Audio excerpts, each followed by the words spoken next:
కట్టనన్నది, మా అమ్మ తెచ్చిన మల్లె పూలు ముడవనన్నది, మొగుడి చేత ముట్టికాయ తింటానన్నది. నానా నానా నాకు ఒక కథ చెప్పవా? అబ్బా నాకు పని ఉందమ్మా, వెళ్ళి మీ అమ్మని అడుగు. అమ్మా అమ్మా నాకు ఒక కథ చెప్పవా? నాన్న చెప్పమంటే చెప్పడం లేదు. అవునా, ఏదో పని ఉందన్నాడా? నాకు తెలుసు, ఎప్పుడూ ఇంతే. సీఎం కూడా ఇంత బిజీగా ఉండడు. నాకు వంటింట్లో పని ఉందమ్మా, వెళ్ళి మీ నాన్నమ్మ అడుగు. మీరిద్దరూ ఎప్పుడు ఇంతే, కథ చెప్పరు, పాట పాడరు.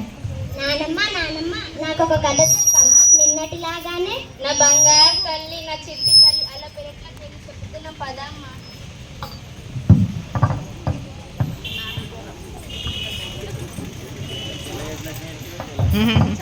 ఏంటే ఏదో పాచిపోయిన వాసన వస్తుంది? ఏమీ లేదండి, నేనటి మిగిలిపోయిన ఉప్మా ఉంటే పాడిద్దామని పోతున్నా. అంత ఎక్కువ ఎందుకు చేసావు మరి? మీకోసమే, మీరు తిని బలిస్తారని. దీని పేరు ప్రభావతి. కోపం చాలా అతి, అస్సలు లేదు మతి. ఇది ఒక పెద్ద కోతి. మీ మూతి పలుగుద్ది. అబ్బో, అయినా ఇంతటిది పాడేసే కన్నా ముసల్లాంగి పెడితే పోదు.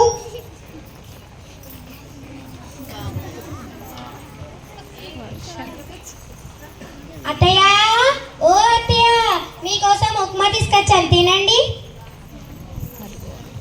అమ్మ ప్రభా, ఇది పాచిపోయిందమ్మా, తినలేను. పాచిపోయిందా? లేదంటే మీకోసం వేడివేడిగా జీడిపప్పు తీసుకురమ్మంటారా ఏంటి? సిగ్గు లేకపోతే సరి, పెట్టింది తిను, లేదంటే ఒక మూలన పడి ఉండు. చీచి, సిగ్గు లేకపోతే సరి. ఏమండి, నేను ఇంతమందికి చాకరీ చేయలేనండి. ఏమైంది ఇప్పుడు? నీకు ఏమైంది? ఇంకా ఏం కావాలి? మీరేమో పొద్దుననంగా వెళ్తారు, పాపేమో స్కూల్కి వెళ్తుంది. మీరు వచ్చేంత వరకు ఆ ముసల్లాంకి సేవలు చేస్తూ ఉండాలి. అంత గొప్ప ఘనకార్యం ఏం చేసావే? అయినా ఈ ఇంట్లో నేనైనా ఉండాలి, ఆ ముసళ్ళైనా ఉండాలి.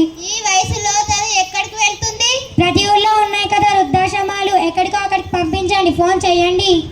చేస్తున్నా. హలో, వృద్ధాశ్రమమా అండి? ఒక ముసలావిడను మీ ఆశ్రమంలో చేర్పించాలనుకుంటున్నామండి. ఆవిడ మా అమ్మనేనండి. ఏంటి, అనాథలని మాత్రమే చేర్చుకుంటారా? సరే. ఏమే, అనాథలని మాత్రమే చేర్చుకుంటారంట. ఆమె ఒక అనాథని చెప్పండి, మళ్ళీ ఫోన్ చేసి చెప్పండి. సరే, చేస్తున్నా. హలో, ముసలావిడకు ఎవరు లేరండి, రేపు రమ్మంటారా? సరేనండి. ఆ మాత్రం దానికి రేపెందుకు, ఇవాళ పంపిస్తామని చెప్పండి. ఏం చెప్పాలో కూడా తెలీదు. చీచి. ఏమిటి నాన్న, నానమ్మని ఎక్కడికి తీసుకెళ్తున్నారు? నీకెందుకే, నోరు మూసుకొని వెళ్ళి చదువుకోపో. అమ్మా, నీవు కొంచెం ఆగు. నానమ్మని ఎక్కడికి తీసుకెళ్తున్నారు నాన్న? ఏమీ లేదమ్మా, నాయనమ్మకు వయసు ఎక్కువైపోయింది కదా, అందుకనే ఆశ్రమంలో చేర్పిద్దామని ఫోన్ చేస్తున్నా. ఫోన్ నంబర్ నాకు కూడా ఇవ్వు నాన్న. మీరు ముసలి వాళ్ళు అయ్యాక నేను కూడా మిమ్మల్ని ఆశ్రయంలో చేరుస్తాను.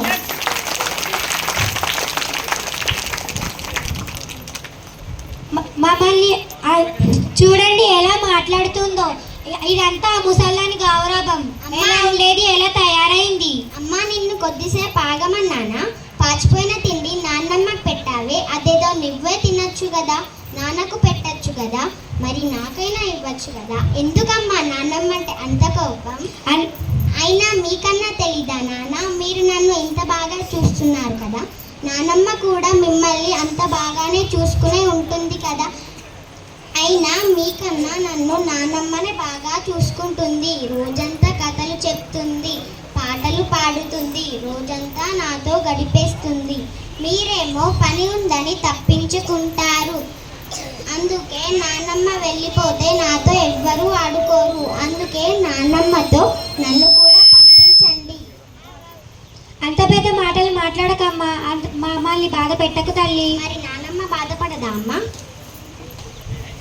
మమ్మల్ని క్షమించు తల్లి, మా తప్పు మేము తెలుసుకున్నాం. కాదు, క్షమించమని అడిగేది, నానమ్మ వద్దకు వెళ్ళి అడగండి. అది రాదు, నానమ్మని ఇటు రావాలి.